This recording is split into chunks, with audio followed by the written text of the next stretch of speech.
Let's talk NFL. We've already previewed the East Divisions and the North Division, so this week let's move to the South. NFC first, where the New Orleans Saints were the only team to finish the year over 500 in 2018, finishing the regular season tied for the league's best record at 13-3. Their season, of course, came to an end in controversial fashion against the Los Angeles Rams in the NFC Championship game. Rick, can a team like Atlanta bounce back this year and challenge the Saints this time around, or is New Orleans going to be strolling to another division title like they did a year ago? I think all three teams are going to challenge the Saints this year. I honestly believe this could be the toughest division in the NFC with the additions they've made in the offseason. You start with Tampa Bay. Bruce Arians coming in there with that offensive system, changing the culture. He's going to put Winston in a position to succeed. It's going to be an aerial attack. They have the weapons all around Winston to succeed. They're bringing in talent on the defensive side of the ball. I think Tampa's going to improve by at least a couple wins over last year. Carolina, Cam Newton was pretty much banged up at least half the season. He missed the last couple games. He's going to be fully healthy going into this year. They've got one of the best weapons in all of football in McCaffrey. They've added some more pieces around them on the offense. The defense is going to be healthy again. Like, that team's going to rebound. And then you get to Atlanta. Their offensive line looks improved. Freeman will be better, healthier and better at running back. They're going to have more weapons, be more explosive. I don't expect the Saints to be as great as they were last year. I don't think they'll go 13-3, and I don't think they're going to be competing in the NFC Championship game this year again like they did last year against the Rams. I think the Saints will contend for the division, but I'm not sold on them yet. They got plenty of talent, but come on now, Breeze is 40. He can't – we say the same thing about Brady, that he can't continue to play at that high level. But we can't have two guys in their 40s saying they can't continue playing at that high level. Bridgewater has looked good. Kamara is going to be a beast. The Saints will have a lot of firepower. But it doesn't happen in that division on a regular basis where teams win back-to-back division titles basically on a regular basis. I think Carolina and Atlanta are going to challenge the Saints. I think Tampa's going to be a really tough out this year. I think the whole division is going to be a lot better and possibly the toughest division in the NFC. I don't see the Saints cakewalking through it. I'm not even sure yet they're going to win the division. Yeah, it's hard for me to bet against the Saints, but it's hard for me to want to bet on them at minus 162, considering the depth in that division. The team I like a lot is Carolina. They were 6-2 last year before Cam Newton got hurt. Like Rick said, he's presumably back and healthy. They've switched to a 3-4 this year. Ron Rivera's calling the plays. They added Gerald McCoy and Bruce Irvin to the defense. Assuming Cam's healthy, they have Christian McCaffrey, who's maybe the best two-way back in the league. There was Saquon. DJ Moore was an unheralded rookie last year. Greg Olson's still one of the better pass-catching tight ends in the game. There's a lot to like on that team. And I think at plus 400, I'm seeing to win the division, that's a really good value. Oh, yeah. Atlanta at plus 325 too, but I think I would just take Carolina, at slightly better value. I don't think the Saints should be a minus favorite just because the division's so deep. Yeah, the injuries from last year, it's kind of skews the numbers a little bit. We know that Atlanta can compete with who they've got. We know that Carolina, when Cam Newton is healthy, Cam Newton is a fantastic quarterback, and he changes. We saw it with that record that Taylor brought up last year, the difference between the Cam Newton Carolina Panthers and the not Cam Newton Carolina Panthers is dramatic. So if it's Carolina led by Cam Newton for 16 games or even 14 or 15 games, they should compete. Tampa is going to be an interesting one, Rick. I don't know if I would go – I could see where this could become the trademark Ohio State University toughest division in the NFC if that works. Tampa is one of those things that I'll believe it when I see it a bit. I'd be a little bit more hesitant to kind of put them in contention before I would say Atlanta for sure, Carolina if Cam's healthy. But let's go to the AFC South. This division was a bit more competitive a year ago. And in fact, it was the only division in the NFL last season that featured three teams above 500. Houston Texans went 11-5, Indianapolis went 10-6, and the Titans went 9-7. Jacksonville Jaguars finished 5-11, and then all they did this offseason was add former Philadelphia Eagles QB Nick Foles.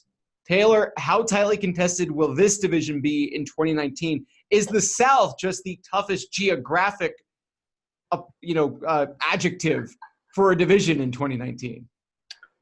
I think that's a fair claim.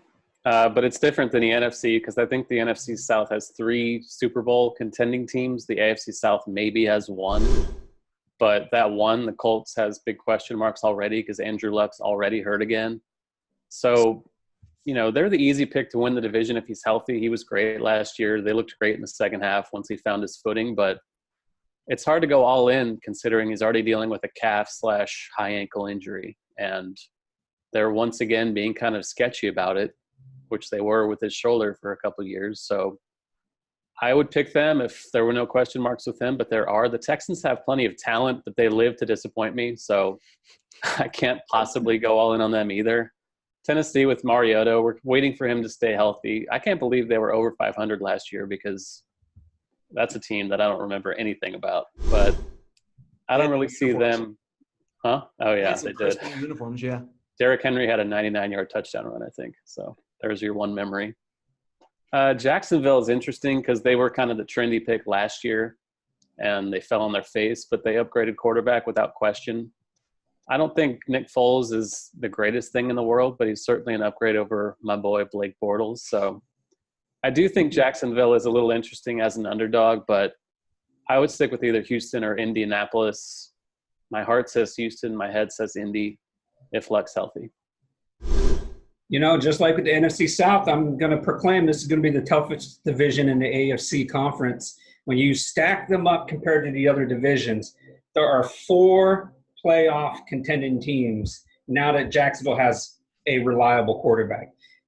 This is a quarterback-driven league, and although I think quarterbacks are, one of the weakest positions on the field other than punters because they just sit there and throw you can't even touch them anymore without flags coming everywhere. You can't even play a game of football half the time anymore. But with that said, let me put that aside. It's going to come down to the quarterback play in this division. All 4 teams are going to have good defenses. Indy's improved their defense. All 4 teams are going to have good rushing attacks. Marlon Mack's going to be a stud this year for Indy. And all 4 teams have good offensive lines. Indy probably having the best offensive line. But when you look at it, Watson was hurt for Houston. Luck has been hurt for Indy. He's hurt right now. Jacksonville didn't even have, Taylor and I could have went out there and done as well as Bortles and the backups did. And then Mariota tried to do everything he could to kill Tennessee's chances of even making the playoffs. So when you put it all together like that, you have to say that it leans towards Houston and Indy because they have a little bit more talent at the QB position than the other 2 teams. And then it comes down to the health of Luck versus the health of Deshaun Watson. I've been flip-flopping on these 2 because I'm a huge Andrew Luck fan, but without him, they have absolutely no chance of even having a winning record. The Colts have already proved that. Houston might still have a chance. I really love their trade for Duke Johnson. I think that's going to be a great pickup for them. A healthy Fuller teaming up with Hopkins means they can't double-team Hopkins anymore. And then Houston's defense. That pass rush is going to be phenomenal again. But if we're going to start talking defense, then you got to look at Jacksonville's defense because 2 years ago they were the best defense in the NFL. Last year they were just on the field so much. You get my point? This is going to be the toughest division in the AFC from 1 to 4. Tennessee will be better than the Raiders, then the Bengals, and then the Dolphins. Right there, that puts that division higher than the other 3. If Luck is healthy, you have to go with Indy. If he has any nicks or inconsistencies or misses games, you have to go with Houston. I'm going to take Indy for now, but I can't count on Houston. I actually think Houston will be the wild card and Indy will get the division. I think that's all fair. Knowing Luck's status would be really helpful in this kind of situation. Yes. Because we've seen what the Colts can do with, I almost feel like Andrew Luck could be, day to day for the next year and a half and not play. And they'd just be like, no, we're reevaluating every day because that's just seems to be the way they handle it. But yeah, it's a competitive division. I mean, I do want to ask one thing of Rick though, because he brought up my Dolphins. You don't think the AFC East is going to be an incredibly deep and competitive division with the Dolphins, the Bills, and the Jets? The Patriots will have 12 wins again. Buffalo have 9, and Jets and Dolphins have losing records. You think Buffalo's going to win 9 games? Yes, I think they have a chance to win 9 games. Whoa. Watch this defense. Watch this defense. Top 10 defense guaranteed. I mean, the thing is that they're going to have to play each other. So the benefit for the Bills is that they have 4 games against the Jets and Dolphins. Exactly. That's half their wins right there. I laughed at Rick when he made that claim a few shows ago, but then I actually wrote about the Bills and their win total prop, which is 7. And I took the over in my article on 7 wins for the Bills. Thank you. I can see it. You're leaning towards 8. 9 is not that far-fetched.